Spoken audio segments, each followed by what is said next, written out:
Olá, meu nome é Bruno, sou aluno do curso de licenciatura em Física no Instituto Federal de São Paulo, campus de Piracicaba, e como atividade da disciplina de Física Moderna com o professor Dr. Paulo Batista Ramos.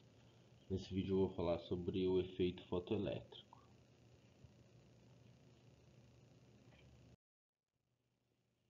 O efeito fotoelétrico, fenômeno crucial para o desenvolvimento da física moderna, teve suas raízes no final do século XIX, quando Henrik Hertz, em 1887, observou que a luz ultravioleta podia influenciar a emissão de faíscas elétricas entre eletrodos, sugerindo uma ligação entre luz e eletricidade.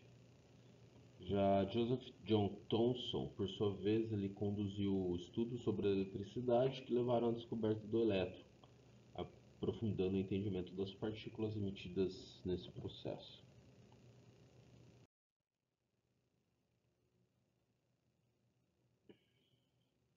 Philipp von Leonard, em 1902, realizou um experimento com o objetivo de estudar os efeitos da incidência de luz sobre superfícies metálicas, demonstrando que a energia dos elétrons emitidos dependia da frequência da luz incidente, não da sua intensidade. E esse era um resultado que desafiava a física clássica. Ele observou que os elétrons podiam ser ejetados da superfície do metal a partir da incidência de luz e que a energia dos elétrons não dependia da intensidade da radiação e que cada metal apresentava uma frequência de corte, na qual frequências menores, independentemente da intensidade, não conseguia ejetar nenhum elétron. Somente em 1905, Albert Einstein publicou um artigo explicando o efeito fotoelétrico, uma vez que a energia dos osciladores no corpo negro era quantizada, a energia dos campos eletromagnéticos da radiação deveria exibir o mesmo comportamento. A teoria do Einstein propunha que a luz era composta por corpúsculos e se comportava como um fluxo de unidades de energia independentes e localizadas, que ele chamou de quanta de luz. Esses corpúsculos eles possuem energia que dependem da frequência de radiação e é dado pela equação onde a energia é igual à constante de Planck vezes a frequência da radiação, onde a constante de Planck pode ser dada em joules por segundo, aí ela é igual a 6,626 vezes 10 a menos 34 aproximadamente. E se ela for dada em eletronvolts segundos, ela é aproximadamente 4,136 vezes 10 a menos 15.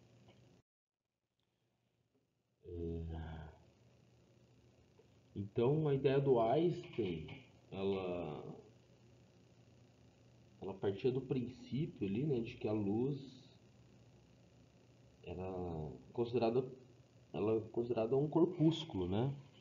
Então, embora a ideia da luz como onda de natureza eletromagnética pudesse ser explicada, pudesse explicar alguns fenômenos como a interferência, a radiação, mas ela, o Einstein adotou esse conceito de corpúsculo, né? E assim a luz passou a ser tratada com essa natureza dual, né? Onde ela se propaga como onda, mas ela interage como partícula. As principais observações do Einstein foram as seguintes, né? Não há um intervalo de tempo entre a incidência de radiação e emissão de elétrons da superfície metálica. O aumento da intensidade da radiação incidente não aumenta a energia cinética dos elétrons ejetados, mas sim o número de elétrons ejetados. A luz vermelha não é capaz de ejetar elétrons na superfície de um metal, independente da intensidade da luz. E a luz violeta de baixa intensidade é capaz de ejetar elétrons. Para cada metal existe uma frequência de corte, que representa uma frequência mínima de luz, da luz, né? Capaz de ejetar elétrons. A energia cinética dos elétrons, ela vai depender da frequência da luz e não da intensidade, né? Como já dito anteriormente. E a quantização de energia usada por Planck no problema do corpo negro é uma característica universal da luz. A luz é constituída por quantas isolados de energia, que é igual a constante de Planck vezes a frequência. E quando um desses quantas, denominado fótons, chega à superfície metálica, toda essa energia é transferida para o elétron do metal. Ou seja, um fóton ele é capaz de provocar a ejeção de um elétron. Se essa energia do fóton for menor que a energia necessária para arrancar um elétron da superfície metálica, não ocorre efeito fotoelétrico. Agora, se o fóton possuir energia maior que a função trabalho do metal, a diferença entre essas energias é convertida em energia cinética desses elétrons ejetados da superfície metálica.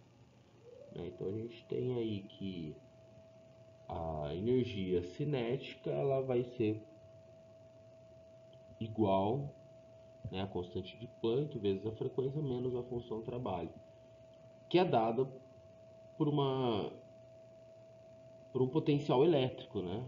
Pela carga vezes o potencial elétrico. Segundo o próprio Einstein, se a fórmula estiver correta, nessa diferença de potencial zero, quando representada em coordenadas cartesianas em função da frequência da luz incidente, deverá ser uma linha reta, cuja inclinação não depende da natureza da substância emissora, e ela vai ser exatamente igual à constante de Planck. A explicação do Einstein era que a energia cinética máxima dos elétrons ela é obtida a partir de um potencial elétrico, que freia os elétrons totalmente, fazendo com que não haja corrente sendo medida no perímetro. Eu coloquei um print aqui do simulador do PHET, que eu acho que ele ilustra bem isso, né? Então a gente tem aqui uma superfície metálica, na qual a luz incide sobre ela, e oposta a essa superfície metálica a gente tem uma outra superfície que vai receber, né? Esses elétrons ejetados. Então a partir desses elétrons ejetados, a gente vai, quando esses elétrons são ejetados, a gente vai ter uma corrente sendo gerada aqui entre essas duas placas. Essa bateria aqui, ela no simulador, né, ela tem a possibilidade da gente variar a diferença de potencial dela aqui, de modo que a gente consiga emitir uma diferença de potencial para frear esses elétrons. Para poder assim então determinar qual que é a diferença de potencial, né, emitida, e assim definir qual é a função trabalho, estimar a constante de Planck para cada a constante de Planck e a função trabalho para cada material. Então, para cada frequência de luz incidente sobre a placa metálica, quando ocorre o efeito fotoelétrico, é obtido um valor de potencial V0 aqui, né, inicial. Quando vários pares de dados envolvendo a frequência e essa diferença de potencial, a gente consegue construir um gráfico de dispersão entre essas variáveis, que vai mostrar uma relação linear entre elas, que é exatamente a constante de Planck. Então aqui a gente tem um exemplo, né? E a gente vê que nesse gráfico aqui desse exemplo não é possível injetar elétrons da superfície metálica com frequências menores que 439 terahertz, ou seja, os fótons com energias menores do que 1,82 eletronvolts não vão ser capazes de produzir o efeito fotoelétrico. A gente observa ainda a dependência linear, né, entre a energia cinética máxima dos elétrons e a frequência da luz utilizada. Então, como dito anteriormente, né, para cada metal existe uma frequência de corte que representa a frequência da luz, a frequência mínima de luz, né, capaz de ejetar elétrons. Mínima não, frequência mínima.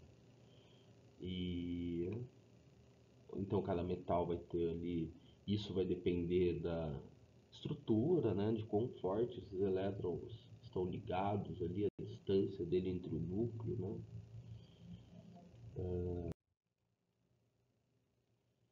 E a constante de Planck, né, que pode ser estimada aí como coeficiente angular, né, entre